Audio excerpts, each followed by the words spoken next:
A woman smiled warmly each morning as she placed a fresh cup of tea in front of her stepdaughter. To anyone watching, it looked like kindness. A simple routine inside a quiet American home. A family healing after loss. A woman trying to care for the daughter of the man she married. But some gestures are performances, and some smiles hide intentions no one sees until it is too late. For 4 months, she believed she was slowly poisoning the young woman seated across from her at the breakfast table. 4 months of measured confidence. 4 months of thinking she controlled the room, the story, and the outcome. What she never realized was that every morning the cups had been switched. The tea she prepared so carefully had been finding its way back to her own hands. She thought she had control. She thought no one noticed. But every day, the wrong person drank the tea. And when the doctor finally gave the diagnosis, everything inside the house began to collapse. Before we dive deeper, let us know in the comments where you're watching from. We'd love to hear from you, and don't forget to hit that subscribe button so you never miss any of our upcoming videos. This story begins in a quiet suburb outside Columbus, Ohio, where neighbors described the family as private, polite, and ordinary. The kind of people who waved from the driveway and kept their lawns trimmed.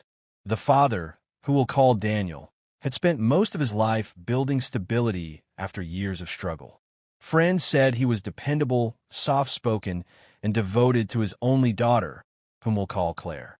Claire had lost her mother when she was still young, a wound that never fully closed. Those who knew her described her as intelligent, reserved, and cautious with trust. She learned early that life could change without warning, and that lesson shaped the woman she became. When Daniel remarried years later, many hoped the family had finally found peace. The new wife, whom we'll call Rebecca, entered their lives with grace, warmth, and the kind of confidence people naturally respond to. She remembered birthdays, brought casseroles to neighbors, and volunteered at church events. On the surface, she looked like the answer to years of loneliness. At first, Claire tried to welcome her. She understood her father deserved happiness, and she knew grief could leave a person vulnerable to companionship. She was polite, respectful, careful not to create tension. But from the beginning, something felt off in ways difficult to explain. Rebecca was kind in public, yet strangely competitive in private. She corrected small details in conversations, inserted herself into memories that happened before she arrived, and made subtle remarks that sounded harmless until repeated often enough to sting. She would comment on Claire's weight, then claim concern. She would move Claire's belongings, then say she was organizing. She would answer questions meant for Claire, then laugh as if it were all playful. None of it was dramatic enough to confront directly. That was the genius of it. Each incident was small, forgettable on its own, but together, they formed a pattern Claire could feel even when she struggled to prove it. Daniel saw none of this. Or perhaps he saw pieces and dismissed them because the alternative was too painful. After years alone, he wanted the marriage to work. Rebecca made his life easier. Meals appeared on time. Bills were organized. Social events were handled. She praised him in front of friends and soothed him when business stress mounted. To Daniel, she looked supportive. To Claire, she looked strategic. There's a kind of manipulation that thrives not through loud cruelty, but through usefulness. It makes itself necessary first, then unquestionable later. Claire sensed that dynamic forming around her father, but every attempt to express concern only widened the distance between them. Daniel would sigh, ask her to be patient, and remind her that adjustment takes time. Rebecca would then comfort him in front of Claire, as if she too were suffering from the tension. It was subtle, efficient, and deeply isolating. Months later, after the collapse of a short marriage and a difficult move, Claire returned home temporarily to rebuild her finances. She hated needing to come back, but Daniel insisted.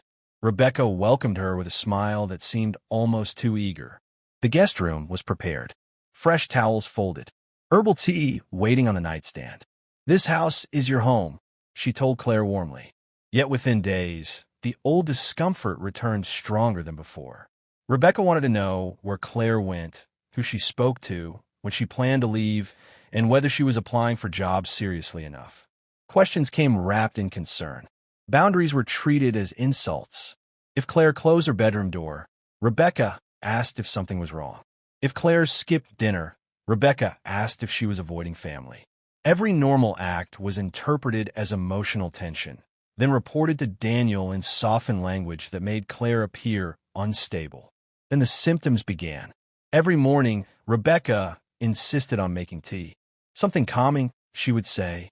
You've been through so much. Claire drank it at first out of politeness. Within an hour, she felt heavy. Her thoughts slowed. Concentration slipped. Some mornings she became nauseated. Other days, she struggled to stay awake. By afternoon, the feeling would begin to lift, only to return the next morning after tea. She blamed stress, then exhaustion, then herself. She visited a clinic where common causes were discussed. Anxiety, depression, hormonal changes, recovery from emotional strain. Nothing explained why the pattern repeated so neatly.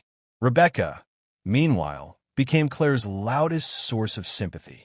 She would rub her shoulder and suggest rest. She would tell Daniel that Claire was trying hard, but clearly overwhelmed. It was a perfect arrangement. Create the weakness, then perform compassion in response to it. Weeks passed, and Claire began doubting her own mind. She forgot simple things. Misplaced keys. Lost track of conversations. She wondered whether grief, divorce, and failure had finally caught up to her. That is one of the most frightening forms of harm, making someone distrust their own senses. Yet even in confusion, one detail kept bothering her. On mornings when Rebecca was unexpectedly out early, no tea was served and the symptoms never came. On mornings when Claire woke late and skipped breakfast entirely, she felt normal. On days Rebecca prepared tea and watched until Claire drank, the fog returned with precision. Suspicion formed quietly, and once it formed, it refused to leave. Claire said nothing. Accusations without proof would only confirm every story already being told about her. If something deliberate was happening, she needed certainty, and certainty would require patience. The morning everything changed began before sunrise. Claire woke to footsteps in the kitchen and voices from the television downstairs. She moved quietly into the hallway and looked through the narrow opening beside the doorframe. Rebecca stood at the counter in her robe, back turned, preparing the familiar tray. 2 cups, 2 spoons, steam rising. Then Claire saw something she would replay in her mind for years. Rebecca reached into a cabinet, removed a small bottle, tapped 2 pale tablets in her palm, crushed them with the back of a spoon, and stirred the powder into one specific cup. No hesitation, no guilt, no fear, only routine. The kind of routine built through repetition. Claire did not gasp or step forward. She did not confront her. She simply stepped back into the shadows and felt the world inside her rearrange itself. The confusion was gone. In its place came clarity colder than panic. When Rebecca carried the tray toward the dining room, Claire was already seated. Her heart pounded so hard she feared it would show. Rebecca smiled and set the cups down exactly as always. Chamomile today, she said. Claire thanked her. Then, pretending to reach for napkins, she bumped the tray lightly and apologized. In one smooth movement learned from years of careful self-control, she rotated the cups and placed them back. Rebecca barely noticed. They drank together. Claire raised the untouched cup to her lips, but swallowed little. Rebecca sipped generously while discussing weather and errands. Claire watched every motion, every blink, every casual swallow. If she had any doubt left, it vanished 2 hours later when Rebecca complained of sudden fatigue and retreated to bed. Claire remained alert all afternoon. That was the moment the game changed. Rebecca believed she was in control. Claire now knew otherwise. Claire remained alert all afternoon, and that alone told her more than any doctor ever had. For weeks, she had questioned her memory, her strength, even her sanity. Now the truth sat plainly in front of her. Rebecca had been causing the weakness, then standing nearby to witness it. Yet Claire also understood something else. If she exposed her immediately, Rebecca would deny everything. She would cry, twist the story, and tell Daniel that Claire's resentment had finally become dangerous. There would be no proof beyond a crushed tablet and a shaken accusation. Claire needed more than truth. She needed evidence strong enough to survive charm, tears, and doubt. So she said nothing. She washed her cup, thanked Rebecca for the tea, and began planning in silence. The next morning, the tray arrived again. 2 cups, 2 spoons, the same practice smile. Claire repeated the movement perfectly. A hand to the napkin holder, a soft apology, a quick turn of porcelain no one would notice unless they were looking for it. Rebecca drank. Claire pretended to sip. By noon, Rebecca complained of a headache so sharp she had to lie down. Daniel suggested stress. Rebecca agreed and blamed poor sleep. Claire nodded sympathetically, then went upstairs and wrote the date in a notebook. Time served. Symptoms observed. Cup switched successfully. It was the first entry in a record that would soon become devastating. Days turned into weeks. Each morning the ritual continued. Rebecca prepared the tea with the confidence of someone repeating a private victory. Each morning Claire changed the ending. Some days Rebecca grew sluggish and forgetful. Other days she became irritable, snapping over small inconveniences, then apologizing with unusual embarrassment. She misplaced bills she normally organized with military precision. She missed a luncheon she had planned for weeks. She forgot where she parked at the grocery store and called Daniel in tears. The woman who once managed every detail of the household now seemed to be unraveling. Daniel worried. Claire listened carefully. Worry was replacing admiration, and that shift mattered more than he knew. But revenge was never Claire's purpose. She was not trying to punish Rebecca. She was trying to survive her and prove what had happened. Each night she reviewed the hidden camera she had installed facing the kitchen doorway. It captured Rebecca reaching for the bottle, crushing tablets, stirring one specific cup. Claire backed up every file to cloud storage and a flash drive hidden inside an old shoebox. She photographed the bottle when Rebecca forgot to put away. She researched the markings on the pills and discovered they were prescription sedatives once issued after a dental surgery months earlier. Rebecca had kept the leftovers. She had chosen not to throw them away. She had chosen a different use entirely. The longer it continued, the more dangerous the house became. Rebecca sensed something slipping. She began watching Claire more closely at breakfast, lingering by the table instead of returning to the kitchen. Claire adapted by becoming clumsy on purpose. She spilled sugar one morning, forcing both women to stand and clean at once. Another day, she pretended to burn her tongue and rushed to the sink, switching cups as Rebecca reached for a towel. It became a silent war fought with teaspoons, glances, and timing. Neither woman said what she knew. One believed she was manipulating a victim. The other was documenting an attacker. Daniel, caught in the middle without realizing it, started noticing Rebecca's changes. She forgot a dinner reservation she had reminded him about twice. She accused him of moving papers she had actually placed in the wrong drawer. She became emotional over small remarks and then withdrawn for hours. "I don't know what's happening to me," she said one evening, eyes wet with frustration. Daniel comforted her. Claire watched from the doorway, feeling a strange mixture of pity and anger. The same confusion Rebecca had forced onto her was now circling back. Yet Claire never smiled at it. Pain was pain, even when deserved. Then came the church fundraiser. Rebecca was known there as organized, graceful, reliable. She chaired committees, remembered names, and always looked composed. That afternoon, in front of dozens of people, she lost her train of thought mid-sentence. She repeated the raffle numbers twice, forgot a donor's name she had known for years, and nearly called another woman by Claire's name.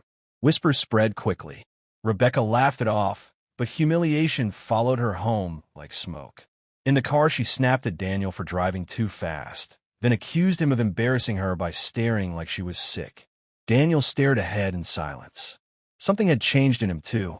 Trust, once cracked, rarely announces itself. It simply becomes thinner each day. That night, Claire heard arguing through the hallway wall. Rebecca said she was exhausted because of stress. Daniel asked whether she had seen a doctor. Rebecca accused him of taking Claire's side. Daniel replied that no one had mentioned Claire. The room went quiet after that. Some truths reveal themselves not through confession, but through the speed of defensiveness. Claire wrote another note in her book. Subject: increasingly unstable when questioned. By the third month, Rebecca became desperate. Claire knew because the dosage changed. The tea developed a bitter undertone, masked by extra honey. Rebecca's own symptoms worsened almost immediately. She slept through alarms. She once left the stove on. Another time she called Claire by Daniel's late wife's name, then froze in horror at what had slipped out. Claire saw then that Rebecca's hostility had roots deeper than convenience. This was not only about control. It was about comparison, jealousy, and the impossible battle of replacing someone still loved in memory. Rebecca had entered a house where another woman's photographs remained in drawers. Another woman's recipes were still requested. Another woman's daughter still carried the father's loyalty. Some people accept that history. Others try to erase it. The collapse came on a Saturday morning. Rebecca had insisted on hosting brunch for neighbors to prove everything was fine. She dressed carefully, applied makeup to hide the exhaustion, and set out pastries while Daniel made coffee. Claire sat quietly at the table as the tea tray arrived for their private routine before guests entered. Rebecca watched her closely. Claire smiled, reached for the cream, and made the switch one final time.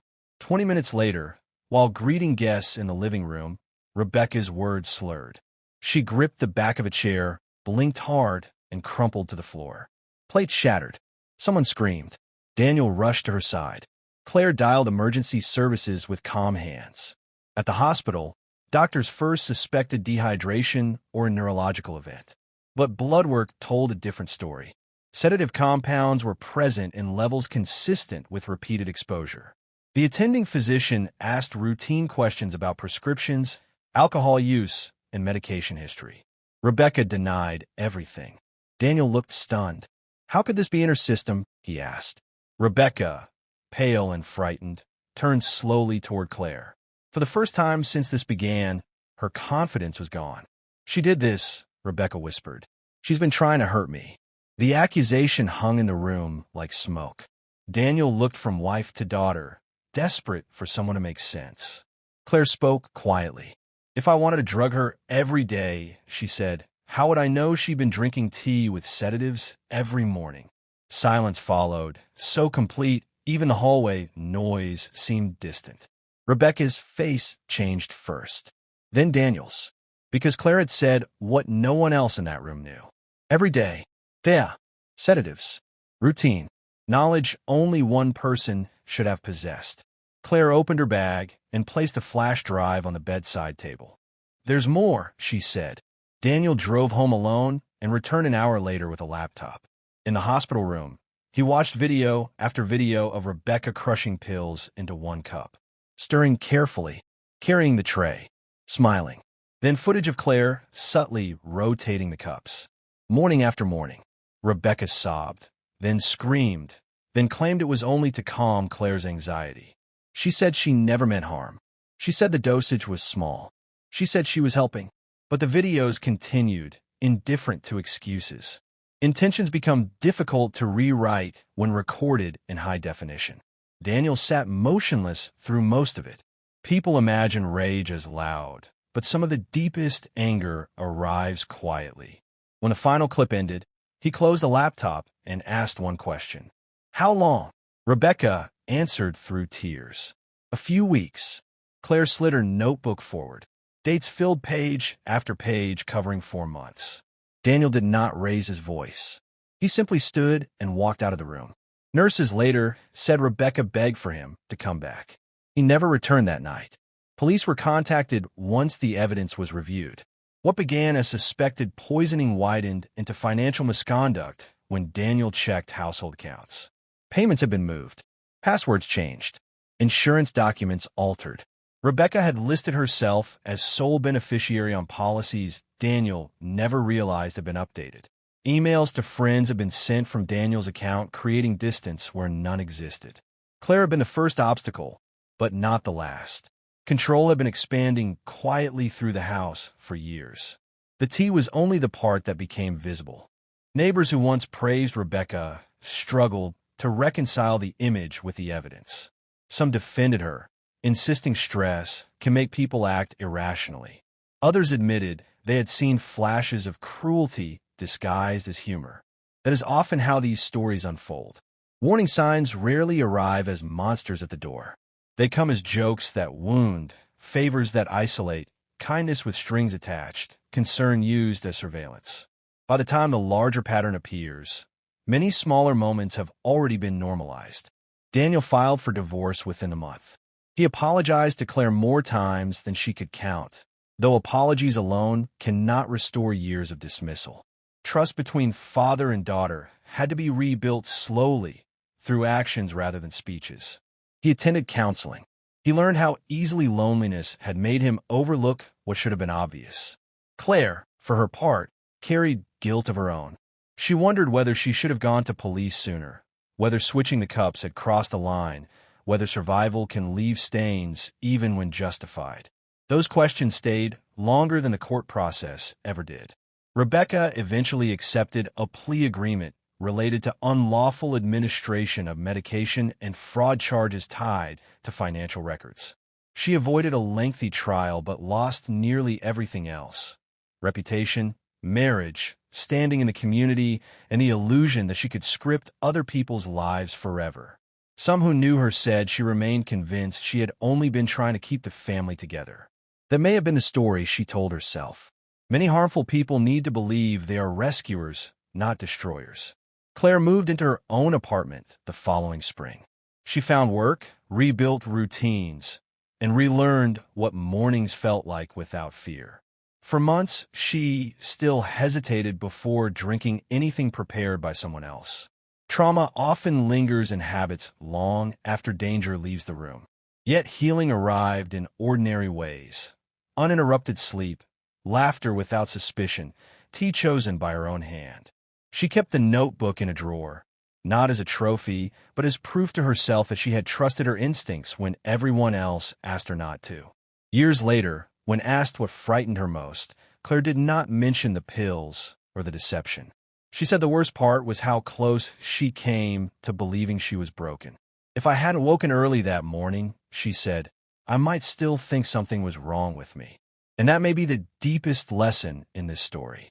Sometimes the greatest danger is not what someone does to your body. It is what they try to do to your sense of reality. If someone in your life keeps making you doubt what you know, pay attention. The truth often whispers before it ever has to shout. Before we end, let us know in the comments where you're watching from. We'd love to hear from you, and don't forget to hit that subscribe button so you never miss any of our upcoming videos. And tell us this: if you were Claire, would you have switched the cups or walked away the moment you knew?